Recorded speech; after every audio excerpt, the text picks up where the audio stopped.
Les retrouvailles entre Greg Yega et Marois risquent d'être explosives dans le cross de W9, ce mercredi 28 décembre. Pour Télé Loisirs, Greg avait dit tout le mal qu'il pensait de son ancienne petite amie. Greg Yega et Marois vont se retrouver dans le cross ce mercredi 28 décembre sur W9, dans l'épisode déjà disponible sur Salto. Ces retrouvailles s'annoncent houleuses.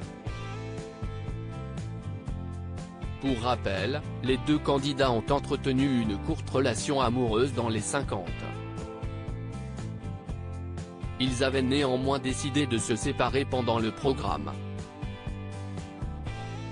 La cause de leur dispute ne vient pas de cette séparation, mais du fait que Marois n'ait pas sauvé le jeune homme, puis lui ait menti le jour de son élimination dans le programme d'enfermement. Pour Télé Loisirs, ce dernier avait donné son avis sur la candidate. Et il n'est pas tendre. Marois s'est servi de moi pour jouer sur son buzz et son image quelques mois après la fin du tournage. Greg Yega, récemment réconcilié avec Maeva Guénam, tient toujours une certaine rancœur contre son ancienne petite amie. Le jeune homme ne semble pas avoir digéré l'attitude de la candidate révélée dans Les Princes et Princesses de l'amour à son encontre. Il l'accuse même de ne pas avoir eu de réels sentiments pour lui. Marois s'est servi de moi pour jouer sur son buzz et son image, commence celui que l'on surnomme Bébé.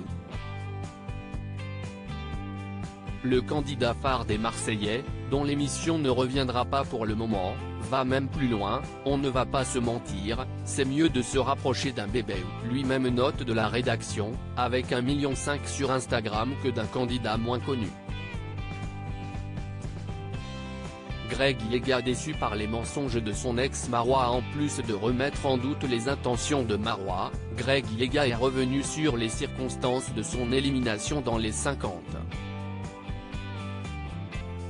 Et il n'oublie pas que la jeune femme lui a menti droit dans les yeux ce jour-là.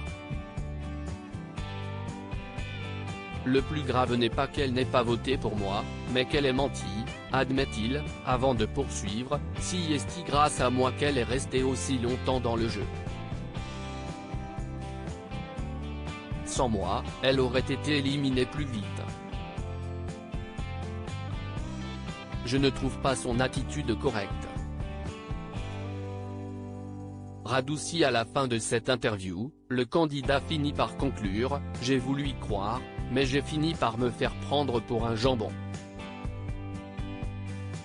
C'est une personne sans foi ni loi, sans cœur, tout simplement. » À lire aussi, j'ai retrouvé mon baby, Maeva Guénam et Greg Yega, le cross, réunis pour une occasion spéciale.